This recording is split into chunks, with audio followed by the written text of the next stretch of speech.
sevmeden neler çektim bile bilsen.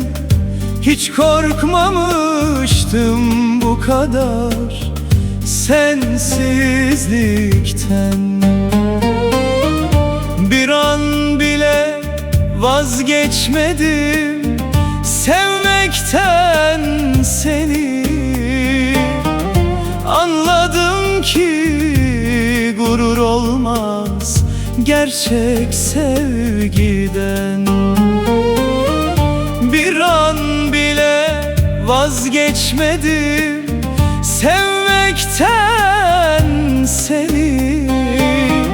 Anladım ki gurur olmaz gerçek sevgiden. Keşke ansızın gelip de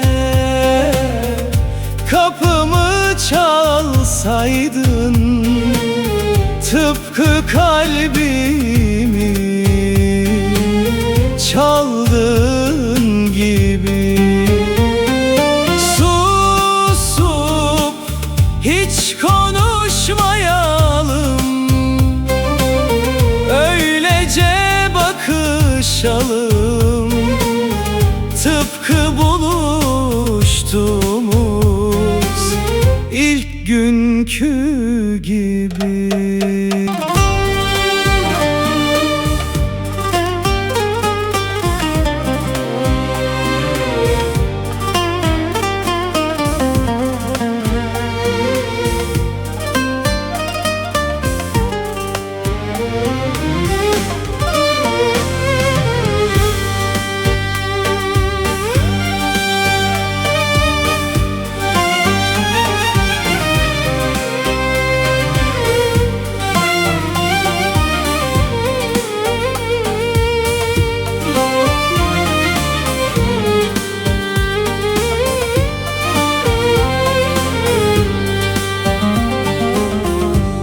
Anılarla sabahlayıp avunup durdum.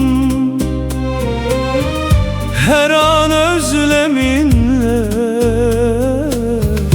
inan kavruldum.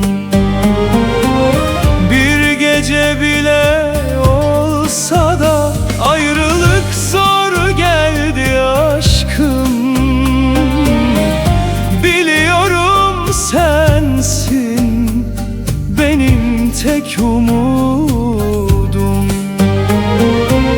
Bir gece bile olsa da ayrılık zor geldi aşkım. Biliyorum sensiz ben yok olurum.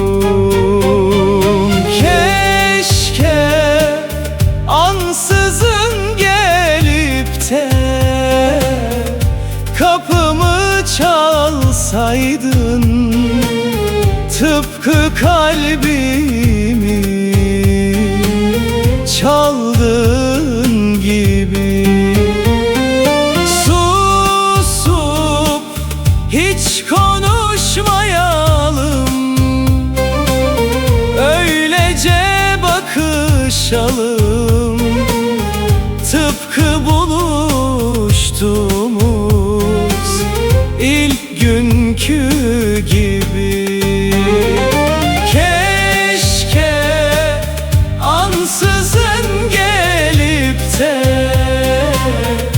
kapımı çalsaydın, tıpkı kalbimi çaldığın gibi. Susup hiç konuşmayalım, öylece bakışalım, tıpkı buluştuğumuz ilk gün gibi.